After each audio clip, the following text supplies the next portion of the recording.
Sir ಸುಮಾರು ಬಡವರಿಗೆ ಒಂದು 5,800 ಎಕರೆ ಅಷ್ಟು ನಾವು ಉಳಿಸ್ಕೊಡ್ತೀವಿ ಸರ್. ಸುಮಾರು ಕಷ್ಟಪಡ್ತೀವಿ.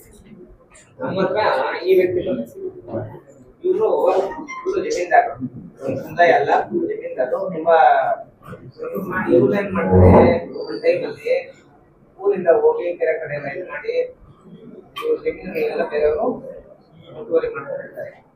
ಈಗ ಇವರು ಒಂದಷ್ಟು ಎಲ್ಲ ಕಡೆ ಎಷ್ಟು ಜಮೀನು ಐತೆ ನೋಡಿದ್ರೆ ಇದಕ್ಕೆ ಸಂಬಂಧಪಟ್ಟ ಇವ್ರೇನ್ ಮಾಡ್ತಾರೆ, ಈ ಜಾಗ ನಮ್ದು ಖಾತೆ ಮಾಡ್ಕೊಳ್ಳಿ ಅಂತ ಅಂದ್ರೆ ಕೋರ್ಟಲ್ಲೇ ಆಗ್ತಾರೆ. ಕೋರ್ಟಲ್ಲಿ ಆಗಿದ ತಕ್ಷಣ ಕೋರ್ಟಲ್ಲಿ ತಹಸೀಲ್ದಾರ್ ಅವ್ರ ಕೋರ್ಟಲ್ಲಿ ಈ ಜಮೀನು ಮತ್ತೆ AC ಕೋರ್ಟಲ್ಲಿ ಇವ್ರಿಗೆ ಆದೇಶ ಆಗಿ ಖಾತೆ ಎಲ್ಲ RTC ಕೂರಿಸಿದ್ರು.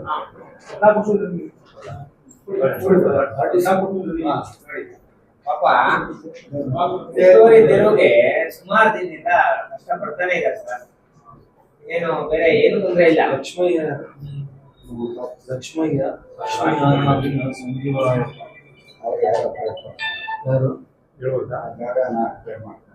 ಜಂಟಿ ಇದೆ. ಲಕ್ಷ್ಮಯ್ಯ ಮತ್ತೆ ಲಕ್ಷ್ಮೀನಾರಾಯಣ ಸಂಜೀವರಾಯ ಪರಕ್ಕೆ ಜಂಟಿ ಇದೆ.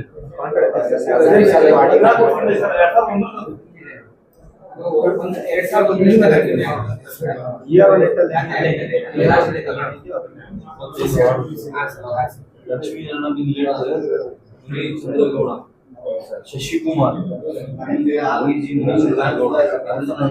ಲಕ್ಷ್ಮೀನಾರಾಯಣ ಅಮ್ಮನ ಇಬ್ಬರು ಅಣ್ಣ ತಮ್ಮ ಜಂಟಿ ಆಯ್ತು.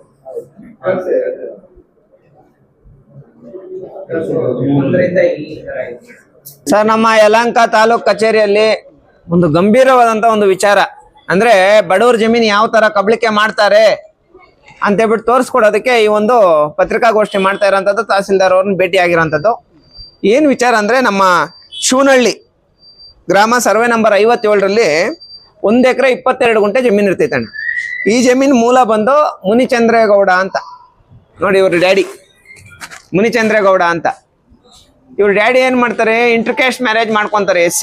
SC ಸಮುದಾಯದವ್ರನ್ನ ಒಬ್ರನ್ನ ಇಂಟರ್ಕ್ಯಾಸ್ಟ್ ಮ್ಯಾರೇಜ್ ಮಾಡ್ಕೊಂತಾರೆ ಅಂತ ಹೇಳ್ಬಿಟ್ಟು ಏನ್ ಮಾಡ್ತಾರೆ, ಅಲ್ಲಿದ್ದಂತ ಒಂದಷ್ಟು ಜನ ಲೋಕಲ್ಸು, ಯಾವ್ರು ಈ ಶಿವನಹಳ್ಳಿ ಗ್ರಾಮದಲ್ಲಿರೋಂಥ ಒಂದಷ್ಟು ಜನ ಲೋಕಲ್ಸ್ ಏನ್ ಮಾಡ್ತಾರೆ, ಒಂದಷ್ಟು ಜನ ರೌಡಿಗಳು, ಒಂದಷ್ಟು ಜನ ಭೂಗಳ್ರು, ಇವರೆಲ್ಲ ಏನ್ ಮಾಡ್ತಾರೆ, ಇಂಥ ಕ್ಯಾಸ್ಟಲ್ಲಿ ನೀನ್ ಮದುವೆ ಮಾಡ್ಕೊಂಡಿದ್ಯಾ ಅಂತ ಹೇಳ್ಬಿಟ್ಟು ಪಾಪ ಇವ್ರನ್ನ ಊರಿಂದ ಓಡ್ಸಾಕಿರೋದು. ಇವ್ರ ತಂದೆ SC ಸಮುದಾಯದಲ್ಲಿ ಮದುವೆ ಮಾಡ್ಕೊಂಡಿದ್ದಾರೆ ಅಂತ ಇವ್ರನ್ನ ಮನೆಯಿಂದಾನೆ ಊರಿಂದಾನೆ ಓಡ್ಸಾಕಿರೋದು. ಇವ್ರ ಏನಂತ ಬಂದಿದ್ದಾರೆ, ಈ 1 ಎಕರೆ 22 ಗುಂಟೆ ಜಮೀನು ಉಳಿಸ್ಕೊಡ್ರಪ್ಪ ಅಂತ ನಮ್ಮ ಹತ್ರ ಬಂದಿದ್ದಾರೆ. ನಾನು ನೀಟಾಗಿ ಜಮೀನೆಲ್ಲ ನೋಡಿದ್ರೆ ಯಾಕೆ ಇವ್ರ ಜಮೀನಲ್ಲಿ ಇಲ್ಲ ಅಂದ್ರೆ, ಪ್ರೆಸೆಂಟ್ ಡಾಕ್ಯುಮೆಂಟ್ ಇಂದ ಹಿಡ್ಕೊಂಡು AC ಆದೇಶಗಳಿಂದ ಹಿಡ್ಕೊಂಡು ತಹಸೀಲ್ದಾರ್ ಆದೇಶದಿಂದ ಹಿಡ್ಕೊಂಡು ಪ್ರತಿಯೊಂದು ಇವ್ರಿಗೆ ಆಗಿದೆ. ಯಾಕೆ ಇವ್ರ ಜಮೀನಲ್ಲಿ ಇಲ್ಲ ಅಂದ್ರೆ ಇವ್ರ ತಂದೆ ಇಂಟರ್ಕ್ಯಾಸ್ಟ್ ಮ್ಯಾರೇಜ್ ಮಾಡ್ಕೊಂಡಿದ್ದಾರೆ ಅಂತ. ಹಂಗಾಗಿ ಪ್ರೆಸೆಂಟು RTC ಇವ್ರ ಹೆಸರಲ್ಲಿ ಇರೋದ್ರಿಂದ ನಾವು ಈಗಾಗಲೇ ಅದ್ಬಸ್ ಕೊಟ್ಟಿದ್ದೀವಿ. ಮತ್ತೆ ಜಮೀನು ಬಿಡಿಸ್ಕೊಡ್ಬೇಕು ಅಂತ ಹೇಳ್ಬಿಟ್ಟು ಮಾನ್ಯ ADLR ಅವ್ರಿಗೆ ಬರುತ್ತಿದ್ದು, ತಹಸೀಲ್ದಾರ್ ಅವ್ರಿಗೆ ಬರಲ್ಲ. ಅವ್ರ ಕೆಲಸ ಅವ್ರ ಖಾತೆ ಮಾಡ್ಕೊಡ್ಬೇಕು, ಮಾಡ್ಕೊಟ್ಟಿದ್ದಾರೆ. ಬೇರೆಯವರು ಖಾತೆ ಮಾಡ್ಕೊಂಡ್ಬಿಟ್ಟಿದ್ರು, ಆದ್ರೆ ಆ ಖಾತೆನ ವಜಾ ಮಾಡಿ ಇವ್ರ ಹೆಸರು ಖಾತೆ ಮಾಡ್ಕೊಟ್ಟಿದ್ದಾರೆ. ಪ್ರೆಸೆಂಟ್ ಖಾತೆ ಇವ್ರ ಹೆಸರಲ್ಲಿ ಇದೆ. ಇಂಥ ಬಡವ್ರಿಗೆ ಅಷ್ಟೆಲ್ಲ ಆಸ್ತಿಗಳಿದ್ರು, ಇದೊಂದೇ ಮಾತ್ರ ಆಸ್ತಿ ಅಲ್ಲ, ಸುಮಾರು ಆಸ್ತಿಗಳಿತ್ತು ಇವ್ರಿಗೆ. ಅಷ್ಟೆಲ್ಲ ಆಸ್ತಿ ಇದ್ರು ಇಂಥ ಬಡವ್ರಿಗೆ ಅನ್ಯಾಯ ಆಗೋಂಥ ಕೆಲಸ ಆಗಿದೆ. ಇದಕ್ಕೆ ಸಂಬಂಧಪಟ್ಟಂಗೆ ಏನು ನಮ್ಮ ಶಿವನಹಳ್ಳಿ ಸರ್ವೆ ನಂಬರ್ 57ರಲ್ಲಿ ಇವ್ರ ಜಮೀನು 1 ಎಕರೆ 22 ಗುಂಟೆ ಏನೈತೆ, ಇದನ್ನ ಈ ಕೂಡಲೇ ಅಲ್ಲಿರೋಂಥ ಯಾರು ಭೂಗಳ್ರಿದ್ದಾರೋ ಅವ್ರ ಮೇಲೆ ಕ್ರಮ ಕೈಗೊಳ್ಬೇಕು. ಜೊತೆಯಲ್ಲಿ ನಮ್ಮ KR ಪುರಂ ತಾಲೂಕ್ ಆಫೀಸ್ ಲಿಮಿಟಲ್ಲಿ ಆಯ್ತಲ್ಲ, ಮನೆಗಳು ಕಟ್ಟಿರೋ ಮನೆಗಳನ್ನ ಬೀಗ ತೆಗೆಸಿ ಆ ಬೀಗಗಳನ್ನ ರಿಯಲ್ ಓನರ್ಸು, ಲ್ಯಾಂಡ್ ಓನರ್ಸ್ಗೆ ಹ್ಯಾಂಡ್ ಓವರ್ ಮಾಡೋಂಥ ಕೆಲಸ ನಡೀತು. ಈ ಥರ ಕೆಲಸ ಇಲ್ಲಿನೂ ನಡಿಬೇಕು. ಅಲ್ಲಿರೋಂಥ ಮನೆಗಳನ್ನ ಡೆಮೊಲೇಷನ್ ಮಾಡಬೇಕು, ಇಲ್ಲ ಆ ಮನೆಗಳನ್ನ ಆಧಿಪತ್ಯ, ಅದು ಓನರ್ಶಿಪ್ನ ಈ ವ್ಯಕ್ತಿ ಕೊಡಬೇಕು. ಇದು ಎಲ್ಲ ಪಕ್ಕ ಲೀಗಲ್ ಸರ್. ಯಾವುದಾದ್ರೂ ಒಂದು ವಿಚಾರವಾಗಿ ನಾವು ಬಂದಿದ್ದೀವಿ ಅಂದರೆ ಪಕ್ಕ ಲೀಗಲಾಗಿ ಬರ್ತೀವಿ. ಪಾಪ ಇವ್ರಿಗೆ ಯಾರೂ ದಿಕ್ಕಿಲ್ಲ. ಆ ಟೈಮಲ್ಲಿ ಈ ಮುನಿಚಂದ್ರೇಗೌಡ ಅನ್ನೋರು ಸ್ವಲ್ಪ ಈ ಥರ ಒಂದು ಕೆಳ ಸಮುದಾಯದಲ್ಲಿ ಮದುವೆ ಮಾಡ್ಕೊಂಡಿದ್ದಾರೆ ಅಂತ ಒಂದೇ ಒಂದು ಕಾರಣಕ್ಕೆ ಪಾಪ ಈ ಥರ ಮಾಡೋಂಥ ತಪ್ಪು. ಇಂಥವ್ರ ಪರವಾಗಿ ನಾವು ನಿಂತ್ಕೊಂಡು ಹೋರಾಟ ಮಾಡ್ತಾ ಇದ್ದೀವಿ. ಈ 1 ಎಕರೆ 22 ಗುಂಟೆ ಜಮೀನು ಏನಿದೆ 100% ಈ ವಿಚಾರದಲ್ಲಿ ಇವ್ರಿಗೆ ನ್ಯಾಯ ಸಿಕ್ಕೇ ಸಿಗುತ್ತೆ. ಇವ್ರ ಜಮೀನು ಬಂದೇ ಬರುತ್ತೆ ಸರ್. Thank you. ಕೇಳಿ.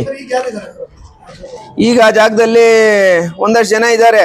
ಈಗ ಸುಮ್ನೆ ನಾವು ಅದೇನೋ ಹೇಳ್ತಾರಲ್ಲ ಆ ತರ ಯಾರ್ಯಾರ ಹೆಸರುಗಳು ಹೇಳ್ಕೊಂಡು ಅವ್ರನ್ನೆಲ್ಲ ನಾವು ಹೀರೋಗಳು ಮಾಡೋದಕ್ಕೆ ಹೋಗಲ್ಲ ಸರ್. ನಮ್ಗೆ ಅವಾಗ ಯಾವಾಗೋ ಇಶ್ಯೂ ಆಗ್ಬಿಟ್ಟಿದೆ ಇದು. ಮತ್ತೆ ಈಗ ನಾವು ಅವ್ರ ಹೆಸರುಗಳೆಲ್ಲ ಹೇಳ್ಕೊಂಡು ಅವ್ರ ಬಗ್ಗೆ ಎಲ್ಲ ಮಾತಾಡ್ಕೊಂಡು ಯಾಕೆ? ನಮ್ಗೆ ಅದ್ರಲ್ಲಿ ಬೇಡ, ನಮ್ಗೆ ಭೂಮಿ ಬೇಕಷ್ಟೇ. ಇದಾಗೆ ಒಂದು 20 ವರ್ಷ ಆಗಿದೆ ಸರ್. 14 ವರ್ಷದಿಂದ ಕೋರ್ಟಲ್ಲಿ ಹೋರಾಟ ಮಾಡಿ ಮಾಡಿ ಮಾಡಿ ಇವಾಗ ಗೆದ್ಬಿಟ್ಟವನೆ. ಪಾಣಿ ಬರ್ತಾನೈತೆ, ಗೆದ್ದಿದ್ದಾನೆ. ಬಟ್ ರೀಸೆಂಟ್ ಆಗಿ ಕೂಡ KC ಅವರು ಇವ್ರಿಗೆ ಪಾಣಿ ಮಾಡಿಸಿದ್ದಾರೆ. ಯಾರ ಕಡೆಯಿಂದಾನು ಇವ್ರಿಗೆ ಜಮೀನ್ ಬಿಡ್ಸಕ್ಕಾಗಿಲ್ಲ. ಕೊನೆಗೆ ನಮ್ಮ ಹತ್ರ ಬಂದಿದ್ದಾರೆ ಇವರು. ಶಶಿಕುಮಾರ್ ಮತ್ತೆ ನಿಮ್ ತಮ್ಮ ಹೆಸರು ಹೇಳಿ? ಲಕ್ಷ್ಮೀನಾರಾಯಣ್ ಮತ್ತೆ ಶಶಿಕುಮಾರ್. ಪಾಪ ನಿಜವಾದ ಬಡವರಣ್ಣ, ಇಂಥವ್ರಿಗೆ ಹೆಲ್ಪ್ ಆಗ್ಬೇಕು. ಅದಕ್ಕೆ ಸಂಬಂಧಪಟ್ಟಂಗೆ ಇಲ್ಲ ಜಮೀನಾದ್ರೂ ಕೊಡ್ಲಿ, ಇಲ್ಲ ಅಲ್ಲಿ ಮನೆ ಕಟ್ಕೊಂಡಿರೋ ಅಂಥವ್ರು ಕೇಸ್ನ ಹ್ಯಾಂಡ್ ಓವರ್ ಮಾಡ್ಕೊಂಡು ಇಂಥ ಬಡವರು ಕೊಡ್ಲಿ. ನಾವು ಅದನ್ನೇ ಮನವರಿಕೆ ಮಾಡಿದೀವಿ ತಹಸೀಲ್ದಾರ್ ಅವ್ರಿಗೆ ಮತ್ತೆ ಸರ್ವೆ ಅಧಿಕಾರಿಗಳಿಗೆ. ಎಲ್ಲರಿಗೂ ಒಳ್ಳೇದಾಗುತ್ತೆ. 100% ಇವ್ರಿಗೆ ನ್ಯಾಯ ಸಿಗುತ್ತೆ ಸರ್. Thank you.